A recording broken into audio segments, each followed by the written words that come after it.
This cutie came to me with some definite issues. First of all, the prior owner had taken off the veneer off the top, leaving the actual plywood. They then put some funky paint on it, and then somebody tried to stain it to look like wood. Then they removed the trim around the veneer, leaving gaping holes. The inside of the drawers were so bad. They were just dirty. They were abused. They had spray painted paint everywhere. But she had some great bones. So this is what we started. This one gave me a little bit of a tough time because it actually, I thought it was going to be an easy job.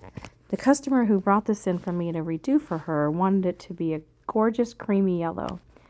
Well, as you know, there are sometimes pieces that will bleed, and this one was one. So the hardware wouldn't come off. I tried everything I possibly could to get the screws out. So if I can't do that, take some Vaseline on a brush and brush it around the hardware that is still on the piece. There was 3 knobs that I couldn't get off. So I just brushed some Vaseline. Then you can paint right over it, and then you just remove it. So I started with fixing the legs. The legs had chunks out of them. So I took some Dixie mud and I built up the corners of the legs. This is after the second coat of Dixie mud. Dixie mud is a sandable wood filler. It can sand, you can fill holes, you can fix cracks, you can do just about anything. It is thoroughly amazing stuff.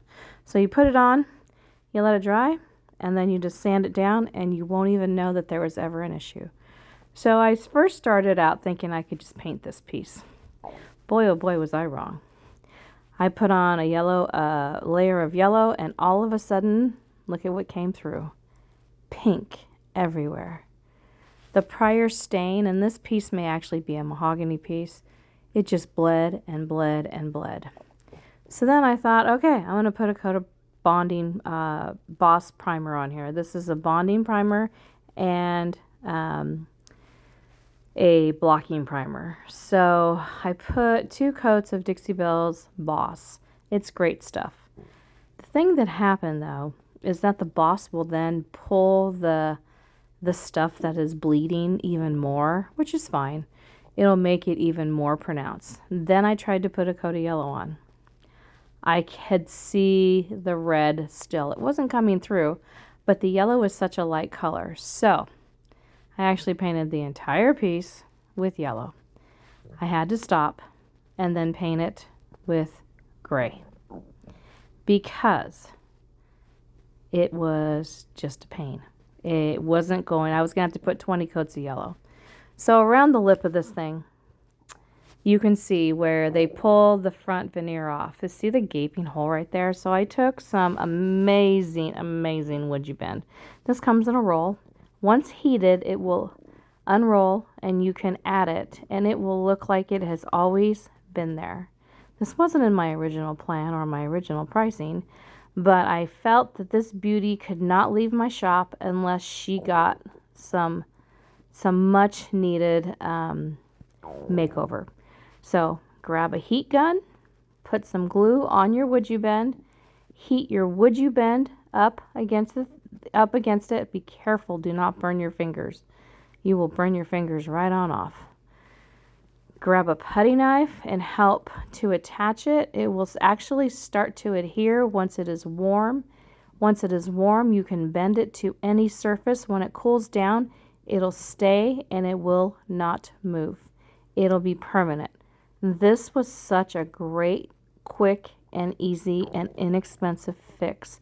I think this piece of Woodu Bend was like $25. It actually made it so that I could keep the plywood top and cover the side, because I don't know how else I was going to do that without a lot of work. This took me about a total of 10 minutes to do, and you just keep pressing it on, and as soon as it cools down, it is adhered. You just do a section at a time, and that Woodu Bend on the top is super, it's not flexible when it is cooled off. It is only flexible when it is hot. Okay, so if I were to try to unroll that spool on top of the dresser right now, it would just break. And I didn't want that. I wanted to use it in one continuous piece. Now, when I first started this, I actually put the glue on the back of the Woodu Bend. Well, it was kind of hard to do and get it to be unrolled. So what I did is I got some glue, stuck it into a container, got a brush, laid it out, heated my Woodu Bend, and uncurled it as I heated it. Okay, it is super stiff. Do you see that? You start to heat it, and all of a sudden, it's like magic. It just bends right into place. Have you ever tried Woodu Bend? I have a huge selection on my website, which I will link in the description. This stuff is like magic, you guys. It's paintable, it's stainable, and it is truly a game changer in adding accents, fixing items on your piece. It just happens that this piece of trim fit perfectly. I couldn't have planned it any better. Seriously, couldn't have planned it any better. We're just adhering it at this point. The piece is still yellow, which I'm going to paint it gray next because I couldn't get the pink to quit showing. So we're just going to go all the way around, cover all those holes, and just keep using the heat gun. The heat gun is essential in getting the Woodu Bend to do what it needs to do. Do you see the pink is still showing through? Okay, so what is that? One coat of yellow, one coat of primer, another coat of yellow. None of it worked. So I had to paint the whole thing in gray. What that did is it just covered everything. No more bleed through, no more anything. Now we're going to start as if we started with gray to begin with. We're going to paint a yellow, and the color that I'm using is the paint brand is Mud Paint, and it is called Butternut. It is probably one of the prettiest yellows I've ever used.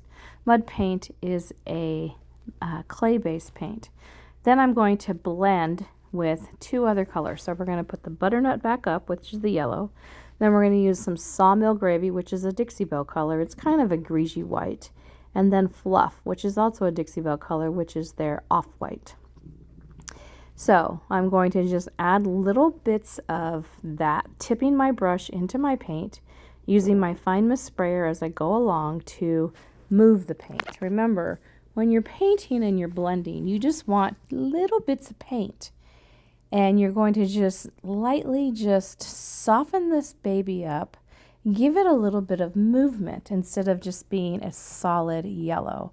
I would do this throughout the whole piece, taking a drawer and a section at a time, working my way down, just softening up that yellow so it has little bit of movement with the whites and the cream and the yellow, and it just kind of gives it a very dreamlike look. Very dreamy, very beautiful. And when you do a blend, it actually doesn't take much paint. It's barely any paint that you will need to do that. Now remember when we put the Vaseline on the hardware that was stuck on there? When I am done, I'm just going to take a cloth and wipe it off, and then use my fingernail if it's stuck. And it all came off. So that's a really good trick to keep in your back pocket for yourself. So here I am just adding a little bit of white, a little bit of that cream with the Sawmill Gravy, and some more yellow, and just kind of going over and softening this look, right? It's super soft and beautiful and dreamy. So much fun. So finally we got to the actual paint. Sometimes pieces give you a hard time, and I don't know why, but you just have to pivot and just kind of go around them, you know? Yeah, it took me way more paint. I wasted two coats of yellow paint that I didn't need to. But sometimes, you know, even myself, I don't expect it to do what it did. So then I just have to, like I said, pivot. Pivot is my word of 2025.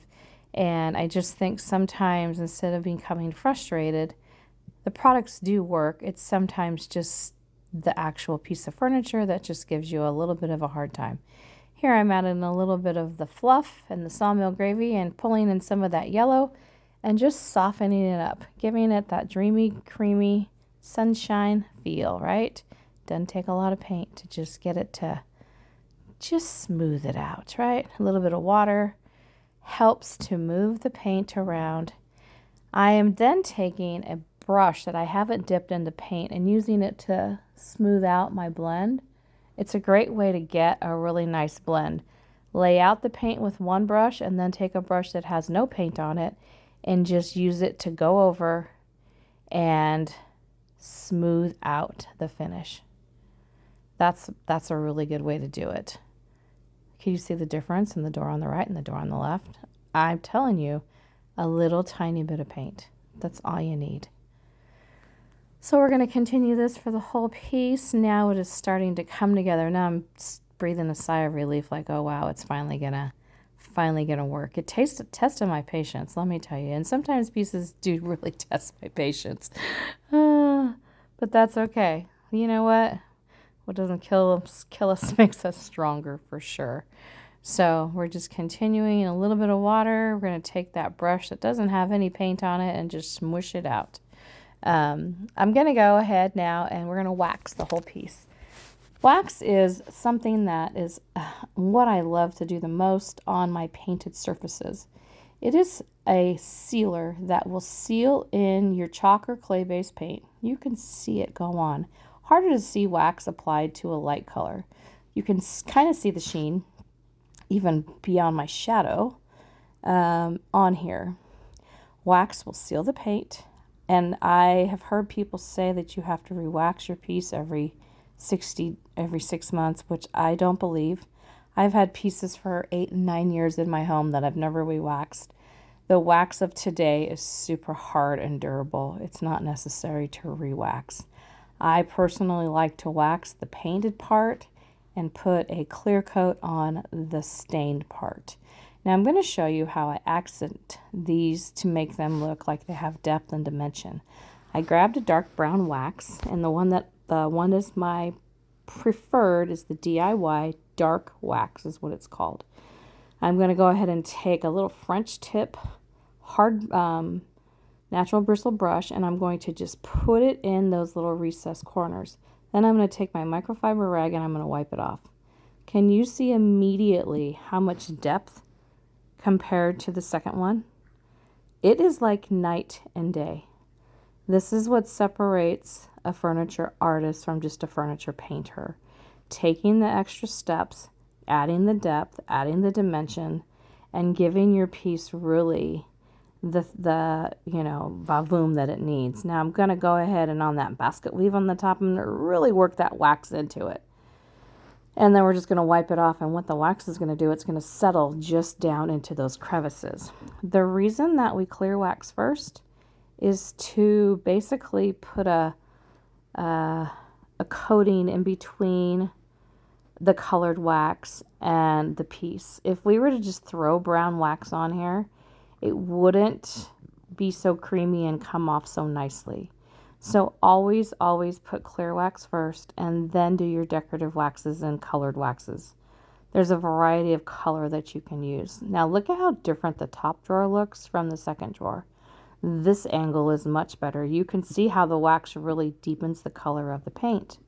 A lot of that has to do with the fact that I used the clay-based paint as the paint that I use the most of, the yellow. And clay-based paints tend to fade a little bit when they dry, and the wax actually brings them back up to the luster that they're intended to do. So I'm really pushing that wax into that basket weave. If I were to just leave it like this, it looks terrible, right? We're just going to go around. Try to soften those lines sometimes. You don't just want it to look like you have lines.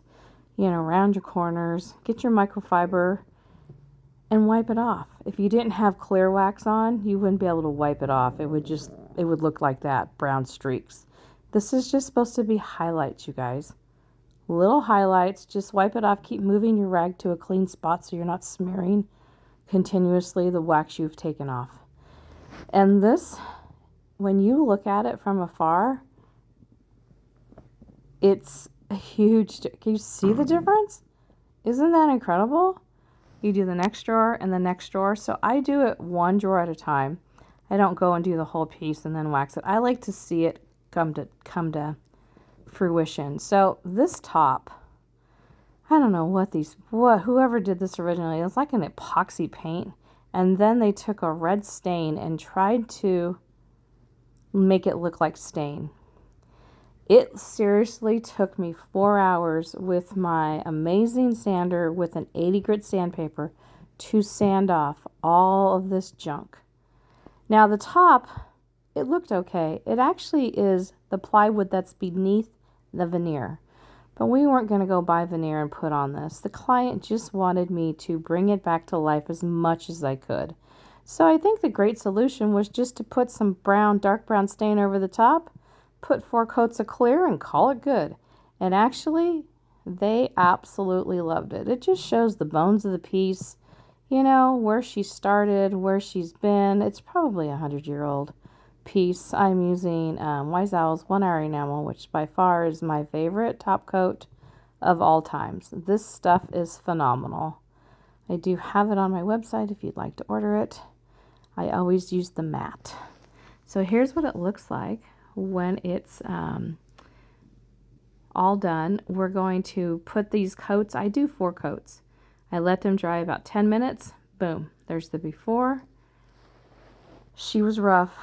She was really rough. And then boom, there is beauty that lies beneath these pieces. All it takes is a little time, love, and patience. Okay, you guys, please hit the subscribe button.